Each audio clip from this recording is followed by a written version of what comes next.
Seguimos aqui então a verificação aqui de mais algumas coisas relacionadas com Android e vamos verificar agora o que é esta questão então do toast. Basicamente o toast vai ser um balão ou um pop-up temporário que surge na parte inferior do ecrã com mensagem defendida pelo utilizador. Basicamente seria algo deste género. Nós clicaríamos aqui, por exemplo, neste caso, neste botão, eu iria efetuar aqui um evento e este evento iria despoltar aqui este toast que nós estamos aqui a apresentar. O toast por padrão ele coloca o pop-up na parte inferior do ecrã, o que não é obrigatório que ele esteja nesta parte do ecrã. Nós podemos ter o pop-up a ser apresentado numa outra zona e isso é algo que depois iríamos ver um pouco mais para a frente neste curso.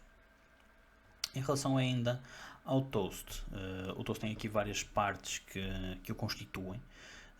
Basicamente o código de criação do toast é algo deste género, ou seja, nós temos aqui a informação de que é um toast, depois a seguir nós estamos a chamar aqui a classe toast, basicamente, e um método makeText dentro da classe toast, aí tínhamos aqui toast.makeText, e depois dentro destes parâmetros, ou seja, os parâmetros que nós vamos passar, vai ser o primeiro elemento que será então o contexto onde nós estamos a colocar. Aqui neste caso o mainActivity.this deve ser substituído pelo nome da activity em que está a ser executado. De seguida, normalmente entre aspas, é apresentado a mensagem que vai ser apresentada, ou seja, lá está aqui isto é um toast, é a mensagem que vai ser apresentada neste caso específico.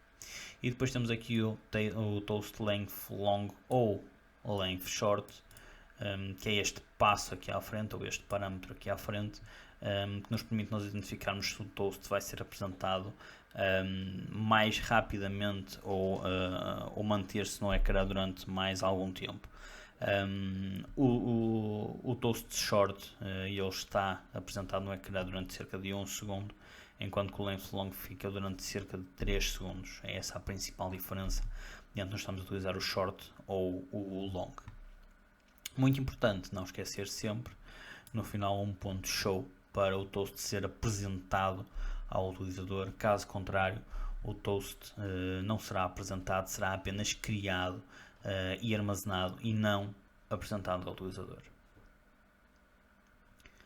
Relativamente a ciclos e condições, nós já vimos várias informações ou vários elementos da linguagem de programação. Já vimos, por exemplo, pedidos de dados e vamos agora ver aqui mais alguns elementos da linguagem Android. Neste caso nós temos aqui a parte dos ciclos e condições, em que vamos começar aqui pelo ciclo for. O ciclo for basicamente é um ciclo que nos permite nós realizarmos uma determinada ação ou um conjunto de ações repetidamente enquanto uma situação seja efetuada. Neste caso eu estou aqui a identificar e estes ciclos fazem exatamente a mesma coisa. A diferença é que aqui estou a definir a variável fora e aqui estou a defini-la diretamente dentro do ciclo. É indiferente. Normalmente é feito desta segunda forma porque nós criamos uma variável exclusiva para o ciclo, mas basicamente o que está aqui a acontecer é que nós estamos a dizer que o código que nós colocaríamos aqui dentro seria executado neste caso 10 vezes. Porquê? Nós temos aqui uma variável i que vai começar no valor 0. De cada vez que eu executo o código que eu teria aqui dentro, o meu i vai ser aumentado para mais 1. E isto vai ser tudo realizado até eu chegar ao valor 10. Ou seja, o meu código vai ser executado 10 vezes para i igual a 0, 1, 2, 3, 4, 5, 6, 7, 8 e 9. Quando eu chegar ao 10, eu vou verificar que o meu i, que será 10, não é menor do que o próprio valor 10, ou seja, o meu ciclo termina. Okay? Algo que nós podemos fazer de forma semelhante aqui no while. A principal diferença de um for para um while é que no caso do while nós só colocamos aqui a condição de paragem, o que nos obriga a que o valor inicial e o incremento sejam definidos fora da condição do while. Normalmente o que é feito é que o valor inicial, neste caso aqui do i, é colocado antes do while e o incremento é colocado dentro do próprio while. Por exemplo, eu poderia identificar que o meu valor de i seria, por exemplo, igual a 0, okay, tal como no anterior, e iria dizer enquanto o meu i for menor do que 10, ele inicialmente seria 0, eu vou, por exemplo, fazer aqui alguma coisa e finalmente incrementar o meu valor do i, por exemplo. Algo que podemos fazer também é um do while, em que a principal diferença do while para o do while é que no caso do while nós garantimos que o código que nós temos aqui dentro é executado pelo menos uma vez. Por exemplo, voltando atrás, se nós tivermos aqui um while e vamos imaginar que o nosso valor de i fosse igual a, por exemplo, a 50, nós iríamos chegar aqui e íamos ficar enquanto 50 menor do que 10, mas 50 não é menor do que 10, ou seja, o código que nós tínhamos aqui não era executado. E iríamos passar à frente.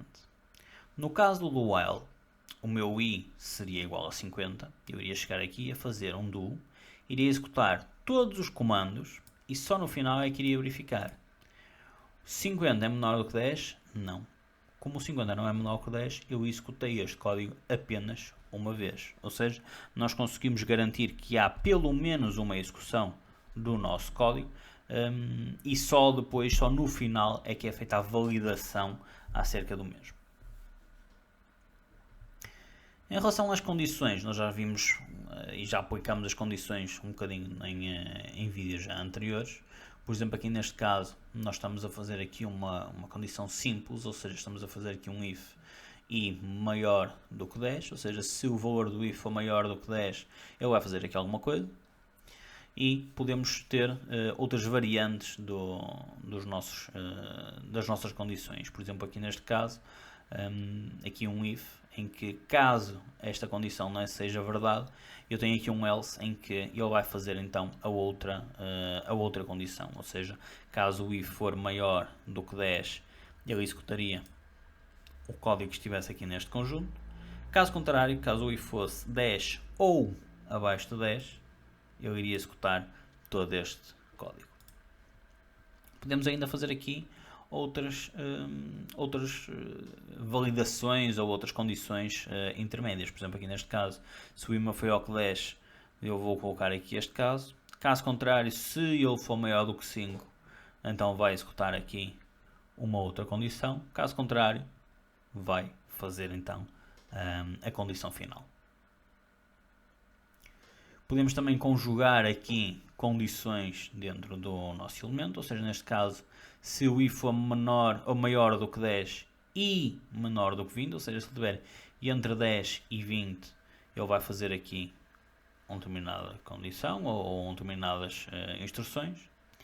Neste caso, se o i for maior do que 10 ou menor do que 20, e neste caso, basicamente, eu estou a considerar todos os números, okay? Porque um número que seja maior que 10 ou que seja menor que 20, basicamente são todos os números que nós temos. Então eu executaria aqui esta condição. Importante só realçar aqui o sinal de i é este i comercial, ou seja, o AND, enquanto que o OR, o sinal de OU, são duas barras verticais.